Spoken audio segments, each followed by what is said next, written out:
ఆహ్లాదకరమైన వాతావరణం, అందరి మొహాల్లోనే కూడా ఏదో సాధించేము, ఇప్పటికీ సాధించి మేము అనుకున్న యూనిఫామ్ మా ఒంటి మీద పడబోతుంది అన్న ఆత్మవిశ్వాసంతో ఒక మంచి సంస్కరణ కోసం మంచి పండుగ వాతావరణంలో సుమారుగా 5,500 కుటుంబాల్లో పోలీస్ కుటుంబంలోకి అడుగు పెడుతున్న తరుణంలో వాళ్ళతో పాటు వాళ్ళ కుటుంబ సభ్యుల్ని సైతం ఈరోజు ఒక దిశానిర్దేశం ఇవ్వటానికి, వాళ్ళందరి ఆశీస్సులు తీసుకోవటానికి ఒక మంచి కార్యక్రమానికి ఇక్కడికి విచ్చేసిన మనందరి గౌరవ అభిమాన విజనరీ నాయకుడు, నా నాయకుడు, మన ముఖ్యమంత్రి గౌరవ శ్రీ నారా చంద్రబాబు నాయుడు గారికి ప్రత్యేకంగా పోలీస్ డిపార్ట్మెంట్ తరపున స్వాగతం పలుకుతున్నా.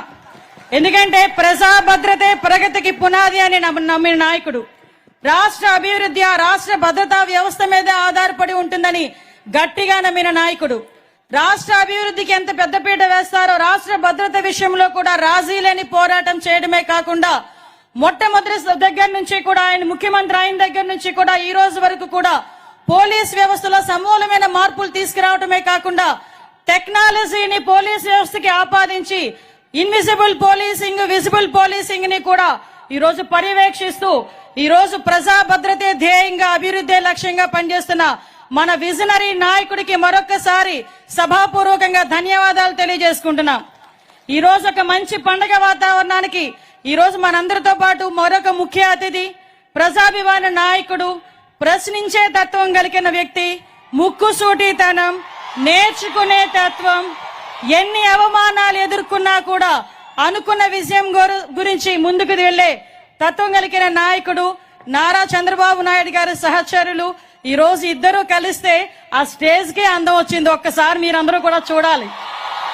వాళ్ళిద్దరూ అలా నడుస్తా ఉంటే మీ మొహంలో ఆనందం నేను నా కళ్ళతో చూసా. అటువంటి నాయకుడు నా సోదరుడు డిప్యూటీ సీఎం పవన్ కళ్యాణ్ గారికి మరొక్కసారి ధన్యవాదాలు, నమస్కారాలు తెలియజేసుకుంటున్నా. ఈ రోజు ఒక వ్యక్తి గురించి మీ అందరికీ చెప్పాలి. ఎందుకంటే ఈ రోజు మన మధ్యలో లేరు, వేరే కార్యక్రమంలో ఎంగేజ్ అయి ఉన్నారు. అయినప్పటికీ కూడా ఈ వేదిక ఆయనది. నేను ఎవరి గురించి మాట్లాడుతున్నానో మీ అందరికీ గుర్తొచ్చే ఉంటది. మనందరి అభిమాన నాయకుడు నారా లోకేష్ గారు ఈ రోజు ఈ కార్యక్రమానికి ఒక రకంగా చెప్పాలంటే కర్త కర్మ క్రియ. ఎందుకంటే యువగలం పేరిట పాదయాత్ర అనేది ఒక సంచలనం, అది ఒక చరిత్ర. ఎందుకు చెప్తున్నానంటే పాదయాత్ర చాలా మంది నాయకులు చేశారు, కానీ చిన్న వయసులో పాదయాత్ర చేస్తూ ప్రజా సమస్యల మీద ఒక అవగాహనే కాకుండా అదే పాదయాత్రలో ప్రజా సమస్యల మీద పరిష్కారాన్ని ఎత్తుక్కొని యువగలం పేరిట చాలా మంది తల్లిదండ్రులు ఆయన దగ్గరకు వచ్చి నా బిడ్డకు ఒక ఉద్యోగం ఇవ్వండి, చదువుకొని కొన్ని సంవత్సరాలుగా ఖాళీగా ఉన్నాడు, కూలి పని చేసుకొని నా బిడ్డను చదివించుకున్నాను, అటువంటి బిడ్డకి ఉద్యోగాన్ని ఇవ్వండి అంటే ఆ ఉద్యోగం ఇచ్చే బాధ్యత మా కూటమి ప్రభుత్వం తీసుకుంటుందని 20 లక్షల ఉద్యోగాలకి ఆ రోజు ప్రామిస్ చేసి చెప్పినట్టుగానే ఆ రోజు మెగా డిఎస్సి మీద మొదటి సంతకం పెట్టించిన మహానాయకుడు, మనందరి అభిమాన నాయకుడు నారా లోకేష్ గారు. ఈ రోజు ఈ పోస్టింగ్లు కూడా 6,000 పోస్టింగ్స్, సుమారుగా 4 సంవత్సరాల కళ ఇక్కడున్న చాలా మందికి. ఎందుకనంటే ఇందాకే వచ్చినప్పుడు సార్ అదేవిధంగా పవన్ కళ్యాణ్ సార్ అన్నారు అందరి మొహంలో నవ్వు కనిపిస్తుందంటే నేను చెప్పాను సార్ సుమారుగా 4 సంవత్సరాల కళ సార్. చాలా మందికి వయసు అయిపోతుందన్న భయం, మళ్ళా తిరిగి మాకు ఉద్యోగాలు వస్తాయా అన్న ఆలోచన, అటువంటి ఆలోచన నుంచి అన్నిటినీ కూడా అధిగమించి ఈ రోజు ఈ పొజిషన్ లోకి తీసుకురావడానికి అందరి కృషి ఈ రోజు గౌరవ సీఎం గారు, డిప్యూటీ సీఎం గారు, మరి ముఖ్యంగా నారా లోకేష్ బాబు గారు, అదేవిధంగా మా పోలీస్ సిబ్బంది అందరూ కూడా ఒక ఏకకంఠంతో కంపల్సరీగా మనం మాట ఇచ్చిన ప్రకారం ఉద్యోగాలను ఇవ్వాలి అని ఆ రోజు కంకణం కట్టుకొని ఈ రోజు ఈ కార్యక్రమానికి శ్రీకారం చుట్టాం. ప్రత్యేకంగా ఈ వేదిక తరపున యువగలం రథ సారథి నా సోదరుడు నారా లోకేష్ గారికి ప్రత్యేకంగా ధన్యవాదాలు తెలియజేసుకుంటూ ఈ రోజు పోలీస్ వ్యవస్థలో సమూలమైన మార్పులు తీసుకురావడానికి గాని ప్రతి ఒక్క పోలీస్ వ్యవస్థకే కాదు ఈ రాష్ట్రానికి వెన్నుముకగా నిలుస్తున్న గౌరవ ప్రధానమంత్రి నరేంద్ర మోడీ గారికి, అదేవిధంగా అమిత్ షా గారికి కూడా ప్రత్యేకంగా ధన్యవాదాలు తెలియజేసుకొని ఈ కార్యక్రమాన్ని ఇంత అందంగా తీర్చిదిద్దిన నా పోలీస్ సిబ్బందికి, ప్రత్యేకంగా మా డీసీపీ గారికి అందరికీ కూడా ప్రత్యేకంగా నేను ధన్యవాదాలు, నమస్కారాలు తెలియజేసుకుంటున్నా. మీ అందరికీ తెలుసు ఈ రోజు ఒక చారిత్రాత్మకమైన రోజు. ఈ రోజు ఒక విషయం చెప్పాలి మీ అందరికీ కూడా, పోలీస్ వ్యవస్థకి తెలుగుదేశం పార్టీకి చాలా అవినాభావ సంబంధం ఉంది. ఎందుకనంటే నందమూరి తారక రామారావు గారు సీఎం గా ఉన్నప్పుడే ఏపీకి సంబంధించి ఒక పోలీస్ అకాడమీని ఆ రోజు స్టార్ట్ చేశాం. ఆ రోజు స్టార్ట్ చేసిన దగ్గర నుంచి అది మిగతా రాష్ట్రాలకి కూడా ఆంధ్రప్రదేశ్ పోలీస్ అకాడమీ అన్నది మిగతా రాష్ట్రాల వాళ్ళు కూడా దాన్ని ఒక ఎగ్జాంపుల్ గా తీసుకొని పెట్టిన సందర్భం.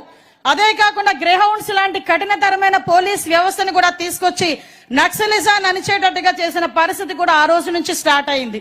మీ అందరికీ తెలుసు, గౌరవ ముఖ్యమంత్రి గారు చంద్రబాబు నాయుడు గారు ముఖ్యమంత్రిగా ఉన్న ప్రతి సంవత్సరం కూడా డిఎస్సి ఎలా తీసేవారో పోలీస్ కానిస్టేబుల్ ఎస్ఐ రిక్రూట్మెంట్ కూడా అలాగే జరిగేది.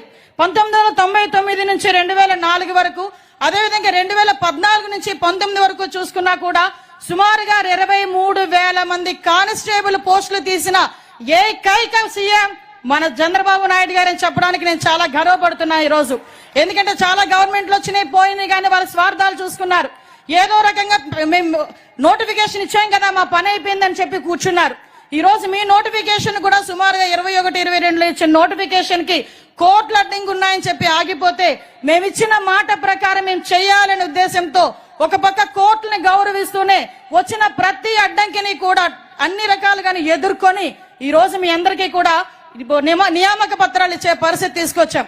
ఈ రోజు ఆంధ్రప్రదేశ్ లో యువతకి పోలీస్ అంటే ఎంత నమ్మకమో, పోలీస్ అంటే ఎంత వాళ్ళకి ప్యాషనో చెప్పాలంటే 6,600 పోస్టులకి నోటిఫికేషన్ ఇస్తే సుమారుగా 5 లక్షల మంది పార్టిసిపేట్ చేశారు సార్. 5 లక్షల మంది యువత ఈరోజు అప్లికేషన్లు పెట్టారు. అంటే ఎంత మందికి ఈ రోజు ఒక క్రమశిక్షణగా పోలీస్ వ్యవస్థలో ముందుకెళ్లాలని కోరిక ఉందో మనందరికీ కూడా తెలుస్తుంది. మీ అందరికీ చెప్పాలి, ఎందుకంటే ప్రతిసారి కూడా ఒక మెగా డిఎస్సీని ఏర్పాటు చేయడం ఇప్పుడు చంద్రబాబు నాయుడు గారు గవర్నమెంట్ వచ్చిన తర్వాత, ఇంతకు ముందు చంద్రబాబు నాయుడు గారు ముఖ్యమంత్రిగా ఉండేటప్పుడు కూడా ప్రతి సంవత్సరం డిఎస్సీ తీస్తూ అదేవిధంగా కానిస్టేబుల్ పోస్టులు కూడా తీస్తున్నారు. ఈ సందర్భంగా ఈ వేదిక మీద ఒక విషయం కూడా నేను చెప్పాలి. 2001 డిఎస్సీలో నేను కూడా ఆ రోజు టీచర్నే. చంద్రబాబు నాయుడు గారు ఇచ్చిన డిఎస్సీలో నేను ఆ రోజు టీచర్ గా సెలెక్ట్ అయ్యి మళ్ళా అదే మంత్రివర్గంలో ఈ రోజు హోమ్ మినిస్టర్ గా మీ అందరి ముందు నిల్చునే ఒక బృహత్తరమైన అవకాశం. అందుకే అంటుంటా నేను ఒకసారి అదృష్టవంతురాలని అని. ఈ రకంగా మీ అందరి ఆశీస్సులు తీసుకునే ఒక మంచి అవకాశం. ఇది ఎంత ట్రాన్స్పరెంట్ గా జరిగిందంటే సుమారుగా 2005 రిట్ పిటిషన్లు వేశారు. అన్నిటినీ కూడా తిప్పికొట్టుకున్నాం. మీ అందరికీ కూడా ఎక్కడ కూడా చిన్న అవినీతికి గాని, ఎక్కడ కూడా చిన్న రికమెండేషన్స్ కి గాని ఎక్కడ తావు లేకుండా ఈ రోజు మీ అందరికీ కూడా ఆ రోజు ఫిజికల్ టెస్టులు చేసేటప్పుడు కూడా టెక్నాలజీనే పర్యవేక్షణాధికారి కింద పెట్టాం గానీ ఒక మనిషిని కూడా పర్యవేక్షణాధికారి కింద పెట్టలే. ఈ విషయం కంపల్సరీగా మీ అందరికీ తెలియాలి. ఎందుకంటే మీ అందరికీ తెలుసు ఆ రోజు రన్నింగ్ సిస్టమ్ మీ అందరికీ కూడా సీసీటీవీ కెమెరాస్ ఫుల్ గా అక్కడ పెట్టడమే కాదు, పరుగు పరీక్షలకి కూడా ఆర్ఎఫ్ఐడి చిప్స్ కూడా పెట్టి బయోమెట్రిక్ హాజరు పెట్టి ఎత్తు బరువు కూడా తీసే క్రమంలో టెక్నాలజీని బేస్ చేసుకున్నాం.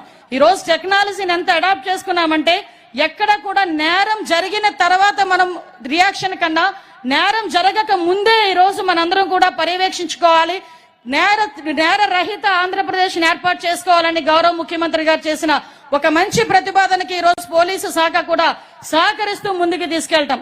ఎందుకంటే ఈ రోజు ఇన్వెస్టిగేషన్ లో కూడా నేరం జరిగిన తర్వాత జైలుకి వెళ్ళొచ్చులే, ఎన్ని రోజుల తర్వాత ఎప్పుడో శిక్ష పడుతుంది అనే కన్నా నేరం జరిగి ఇంకా జైల్లోనే ఉండగానే శిక్ష పడే పరిస్థితిలో ఈ రోజు న్యాయ వ్యవస్థని కూడా మనం పటిష్టం చేసుకునే పరిస్థితి. ఇన్వెస్టిగేషన్ లో కూడా త్వరితగతిన చేయడానికి టెక్నాలజీని ఉపయోగించుకునే పరిస్థితి. ఈ రోజు ఎంతవరకు అంటే 2014 నుంచి 19 వరకు సార్ తీసుకున్న టెక్నాలజికల్ గా తీసుకుంటే ఫింగర్ ప్రింట్ అథెంటికేషన్స్ గానీ, సీసీటీవీస్ గానీ, డ్రోన్స్ గానీ, పామ్ ఐడెంటిఫికేషన్ సిస్టమ్స్ గానీ ఇవన్నీ కూడా ఏర్పాటు చేసి నేరస్తుల్లో ఒక భయాన్ని, ప్రజల్లో ఒక భద్రతని కూడా కల్పించిన పరిస్థితి మనందరికీ కూడా తెలుసు. ఈ రోజు మీరందరూ కూడా కాకి చొక్కా వేసుకోబోతున్నారు. చాలా మందికి ఒక కళ, చిన్నప్పుడు మీ అమ్మా నాన్న పుట్టిన వెంటనే 4వ సంవత్సరంలో 5వ సంవత్సరంలోనో ఏ పండక్కో ఒక పోలీస్ యూనిఫామ్ తో ఒక ఫోటో ఉండే ఉంటది. చాలా మంది దగ్గర ఉందో లేదో ఒకసారి మీరు కూడా గుర్తుకు పెట్టుకోండి. ఎందుకంటే ప్రతి తల్లిది, ముఖ్యంగా మా ఉత్తరాంధ్ర జిల్లాల వాళ్ళకి పోలీస్ అంటే ఒక ప్యాషన్. ఈ రోజు కూడా చూసుకుంటే ఈ 6,000 మంది దాంట్లో సుమారుగా ఎక్కువగా హైయెస్ట్ ఉన్న వాళ్ళు కూడా శ్రీకాకుళం, విజయనగరం నుంచి ఉత్తీర్ణులైన వాళ్ళే చాలా మంది ఉన్నారు. చాలా మందికి పోలీస్ కాకి చొక్కా వేసుకోవడం అంటే ఒక ప్యాషన్. ఆ ప్యాషన్ నే ఈ రోజు మా ధ్యేయంగా మలుచుకొని అందరూ ఇక్కడికి వచ్చారు. ఎన్నో కష్టాలు పడి ఉంటారు మీ తల్లిదండ్రులు మిమ్మల్ని పొజిషన్ లో చూడటానికి.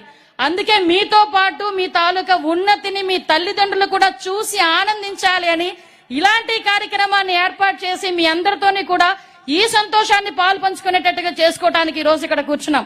ఇక్కడ మహిళా పోలీస్ కానిస్టేబుల్ ఎంపికైన వాళ్ళు ఉన్నారు. ఈ రోజు అప్పట్లో మహిళా కండక్టర్లు ఏర్పాటు చేసింది కూడా ఫస్ట్ టైం తీసుకొచ్చింది కూడా గౌరవ ముఖ్యమంత్రి గారు చంద్రబాబు నాయుడు గారే. మీ అందరికీ తెలుసు ఆర్మడ్ రిజర్వ్ పోలీసుల్లో ఇంతకు ముందు మహిళలు ఉండేవారు కాదు. కానీ 2014 నుంచి 19 కాలంలో ఆర్మడ్ రిజర్వ్ పోలీసుల్లో కూడా మహిళలు ఉండాలి, మహిళలు అన్నింటిలోనే ముందుకెళ్తారని ఆ రోజు కూడా ట్రైనింగ్ ఇప్పించి వాళ్ళందరినీ కూడా ఆర్మడ్ రిజర్వ్ పోలీసులుగా కూడా ఏర్పాటు చేసిన పరిస్థితి గౌరవ ముఖ్యమంత్రి గారిది. అప్పట్లో శక్తి టీమ్స్ ని సెపరేట్ గా ఏర్పాటు చేసి, శక్తి వెహికల్స్ ఏర్పాటు చేసి, శక్తి అనే యాప్ ను కూడా ఏర్పాటు చేసుకుని ఆ రోజు మహిళల భద్రత గురించి ముందుకు తీసుకెళ్లిన పరిస్థితి. ఈ సందర్భంగా పెద్దలు ఉన్నారు మాట్లాడడానికి. నేను ఒకటే చెప్తున్నా, కాకి చొక్కా అనేసరికి అది పవర్ కాదు.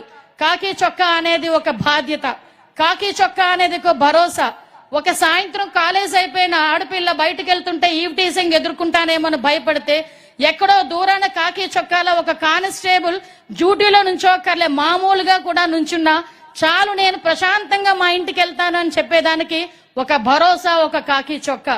అదే పోలీస్ యూనిఫామ్. ఆ పోలీస్ యూనిఫామ్ ఈ రోజు మీ ఒంటి మీద పడబోతుంది. దాని అర్థం ఏంటంటే ఈ రోజు రాష్ట్ర అభివృద్ధిలో మీరు కూడా పాలు పంచుకున్న ఒక అవకాశం. భద్రతని బాధ్యతగా తీసుకోవాలి. ఇక్కడికి వచ్చిన తల్లిదండ్రులకి కూడా నేను పాదాభివందనం చేయాలి. ఎందుకంటే పోలీసు ఉద్యోగంలోకి పంపించడం అంటే ఆషామాషి వ్యవహారం కాదు. పగలుండదు, రాత్రి ఉండదు, పండగ ఉండదు, పబ్బం ఉండదు. ఈ రోజు తుఫాన్ వచ్చినా నీ కొడుకు బయటికి వెళ్ళాలి. ఎక్కడైనా ఒక ప్రమాదం జరిగినా నీ కొడుకు బయటికి వెళ్ళాలి. ఒక పండగలో ఎక్కడైనా ఏమైనా ఇబ్బందులు తలెత్తుతాయని భయం వేసినా నీ కొడుకు బయటికి వెళ్ళి ఆ ప్రజలందరికీ కాపలా కాయాలి. అటువంటి పరిస్థితుల్లో ఈ రోజు నీ కొడుకుని ప్రజా రక్షణ గురించి, ప్రజా సేవ గురించి ఎంతో పెద్ద మనసుతో నీ కొడుకుని పోలీస్ వ్యవస్థలోకి పంపించిన ఇక్కడికి వచ్చిన ప్రతి తల్లిదండ్రులకి, కుటుంబ సభ్యులకి కూడా పోలీస్ శాఖ తరపున శిరస్సు వంచి పాదాభివందనం చేస్తున్నా. మీ అందరికీ కూడా ఒకటే చెప్తున్నా, బాధ్యతగా భరోసాగా పనిచేయండి. ఇక్కడున్న ప్రతి ఒక్క కానిస్టేబుల్ కూడా అదృష్టవంతుడు. ఎందుకంటే ఒక విజనరీ నాయకుడు, ఒక ప్రజా నాయకుడు ఇద్దరి దగ్గర కూర్చొని మీరు అపాయింట్మెంట్ ఆర్డర్స్ తీసుకోవడమే కాదు, మీ శిక్షణ పూర్తి